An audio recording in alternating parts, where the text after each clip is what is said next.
আসসালামু আলাইকুম, সবাইকে স্বাগত জানাচ্ছি বিডি ভিউজে। আপনাদের সঙ্গে আছি আমি শরফি দিবা।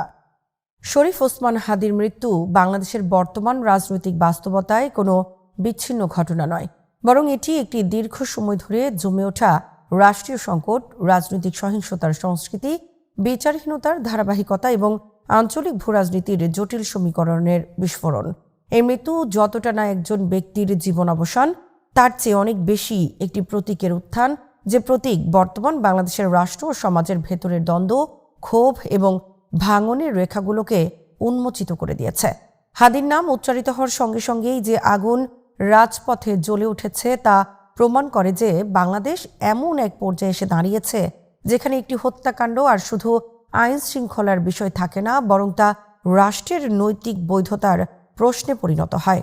ওসমান হাদির জীবন ও সংগ্রাম নিয়ে আন্তর্জাতিক গণমাধ্যম আল জাজিরার বিশ্লেষণ থেকে বিস্তারিত জানাচ্ছেন ওয়াহিদ ফারুকী।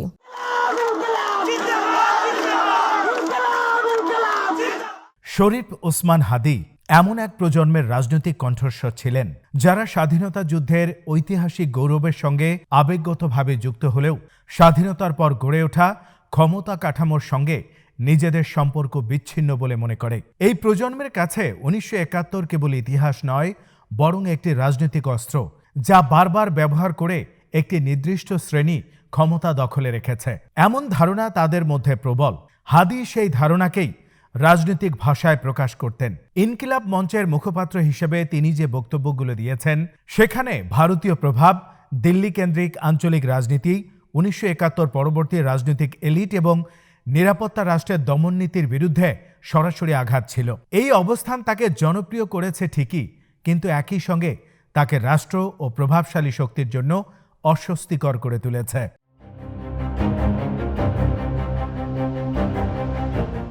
ঢাকার রাস্তায় যেভাবে তাকে গুলি করা হয় তা বাংলাদেশের রাজনৈতিক হত্যাকাণ্ডের ইতিহাসে নতুন কিছু নয়, কিন্তু সময় ও প্রেক্ষাপটের কারণে এটি বিশেষ তাৎপর্য বহন করে। দিনের আলোতে প্রকাশ্য সড়কে কোনো ধরনের বাধা ছাড়া হামলা চালিয়ে পালিয়ে যাওয়া, এসবই রাষ্ট্রীয় নিরাপত্তা ব্যবস্থার গভীর দুর্বলতাকে প্রকাশ করে। কিন্তু এই দুর্বলতা কেবল প্রশাসনিক অদক্ষতা নয়, এটি রাজনৈতিক সদিচ্ছার অভাবের প্রতীক হিসেবেও দেখা হচ্ছে। কারণ বাংলাদেশে বহু রাজনৈতিক হত্যাকাণ্ড ঘটেছে যেখানে হামলাকারীরা ধরা পড়েনি, বা ধরা পড়লেও প্রকৃত পরিকল্পনাকারীরা আড়ালেই থেকে গেছে। হাদির ক্ষেত্রেও সেই একই চিত্র পুনরাবৃত্তি হওয়ার আশঙ্কাই জনমনের ক্ষোভকে তীব্র করেছে।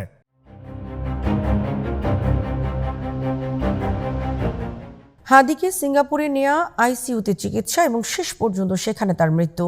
এই পুরো ঘটনা প্রবাহ একদিকে করুণ, অন্যদিকে রাজনৈতিকভাবে বিস্ফোরক। তার মৃত্যুর পর ইনকিলাব মঞ্চ যে ভাষায় তাকে শহীদ ঘোষণা করেছে তা বাংলাদেশের রাজনৈতিক সংস্কৃতির একটি গভীর বাস্তবতাকে সামনে আনে। যখন রাষ্ট্র বিচার দিতে ব্যর্থ হয়, তখন নিহত ব্যক্তি রাজনৈতিক শহীদে পরিণত হয় এবং তার মৃত্যু একটি বৃহত্তর আন্দোলনের জ্বালানি হয়ে ওঠে। হাদির ক্ষেত্রেও তাই হয়েছে। শাহবাগে মানুষের জমায়েত, লাশ আনার অপেক্ষা, জানাজার সময় উত্তেজনা, এসব কেবল শোক নয়, বরং ক্ষোভের সংগঠিত প্রকাশ।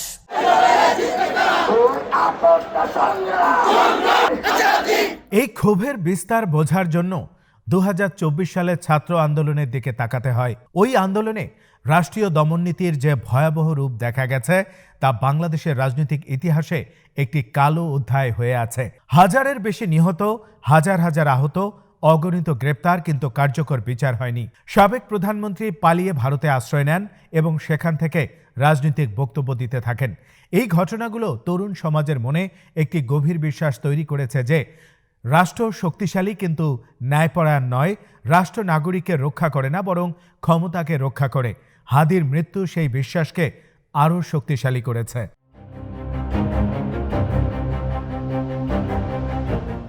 এই প্রেক্ষাপটেই সংবাদ মাধ্যমে হামলার ঘটনাগুলোকে বুঝতে হয়।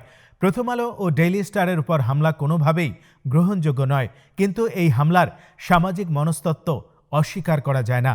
একটি বড় অংশের মানুষের বিশ্বাস এই গণমাধ্যমগুলো দীর্ঘদিন ধরে ভারত ঘনিষ্ঠ ও ক্ষমতাকেন্দ্রিক একটি বয়ান প্রচার করছে এবং রাষ্ট্রীয় সহিংসতার সময় তারা নিরপেক্ষ ভূমিকা রাখতে ব্যর্থ হয়েছে। এই বিশ্বাস সত্য হোক বা মিথ্যা, বাস্তবতা হলো গণমাধ্যমের উপর আস্থা ভেঙে পড়েছে। আর যখন গণমাধ্যমকে ক্ষমতা কাঠামোর অংশ হিসেবে দেখা হয়, তখন ক্ষুব্ধ জনগণ তাদেরকেও প্রতিপক্ষ মনে করতে শুরু করে।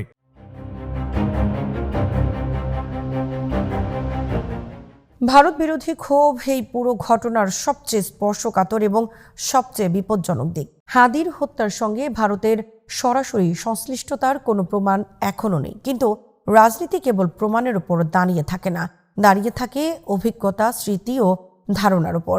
শেখ হাসিনার ভারতে আশ্রয়, তার প্রত্যর্পণ না হওয়া, ভারতের পক্ষ থেকে বাংলাদেশের অভ্যন্তরীণ রাজনৈতিক বিষয় নীরব বা পরোক্ষ ভূমিকা, এসব বিষয় সাধারণ মানুষের মনে দীর্ঘদিন ধরে ক্ষোভ তৈরি করেছে। এর সঙ্গে যুক্ত হয়েছে সীমান্ত হত্যা, অর্থনৈতিক অসমতা এবং আঞ্চলিক রাজনীতিতে বাংলাদেশকে ছোট অংশীদার হিসেবে দেখার ধারণা।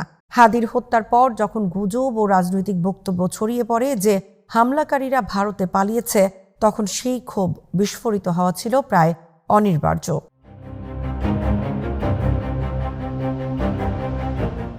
অন্তর্বর্তী সরকার এই সংকটে এক কঠিন বাস্তবতার মুখোমুখি হয়েছে। একদিকে তাদের উপর জনগণের ন্যায় বিচারের প্রত্যাশা, অন্যদিকে ভারতের সঙ্গে কূটনৈতিক সম্পর্কের বাস্তবতা, আবার ভেতরে ভেতরে আইন শৃঙ্খলা পরিস্থিতি নিয়ন্ত্রণের চাপ। ডক্টর মোহাম্মদ ইউনূসের শোক বার্তা নৈতিকভাবে গুরুত্বপূর্ণ হলেও রাজনৈতিকভাবে তা অপর্যাপ্ত মনে হয়েছে। কারণ মানুষ এখন আর প্রতিশ্রুতি বা ভাষণ চায় না, তারা দৃশ্যমান বিচার চায়, দায়ীদের শাস্তি চায়, একটি স্পষ্ট অবস্থান।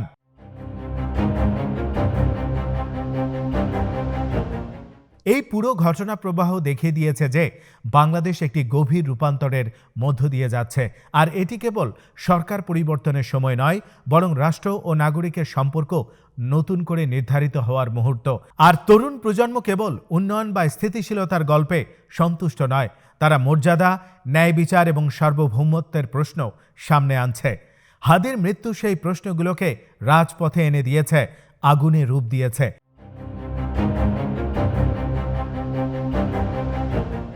এই সংকটের ভবিষ্যৎ নির্ভর করছে রাষ্ট্র কোন পথ বেছে নেয় তার উপর।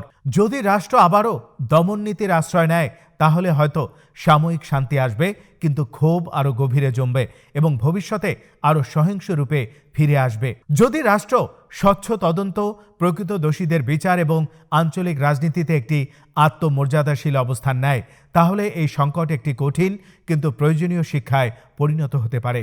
আর যদি রাষ্ট্র দ্বিধায় ভোগে, সিদ্ধান্তহীনতায় পড়ে থাকে, তাহলে শরীফ ওসমান হাদির মৃত্যু ইতিহাসে লেখা থাকবে একটি নতুন অস্থির যুগের সূচনাবিন্দু হিসেবে।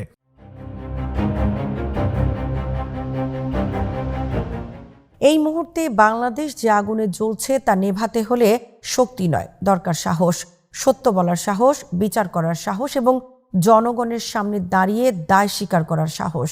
রাষ্ট্র যদি সেই সাহস দেখাতে ব্যর্থ হয়, তাহলে হাদি কেবল একজন নিহত নেতা নয়, বরং একটি দীর্ঘ, অশান্ত এবং অনিশ্চিত ভবিষ্যতের নাম হয়ে থাকবে। আজ এখানেই শেষ করছি। সবাই ভালো থাকুন, সুস্থ থাকুন আর দেখতে থাকুন বিডি ভিউজ। চ্যানেলটি ভালো লাগলে সাবস্ক্রাইব করুন, সংযুক্ত থাকুন আমাদের ফেসবুক পেজে। আল্লাহ হাফেজ।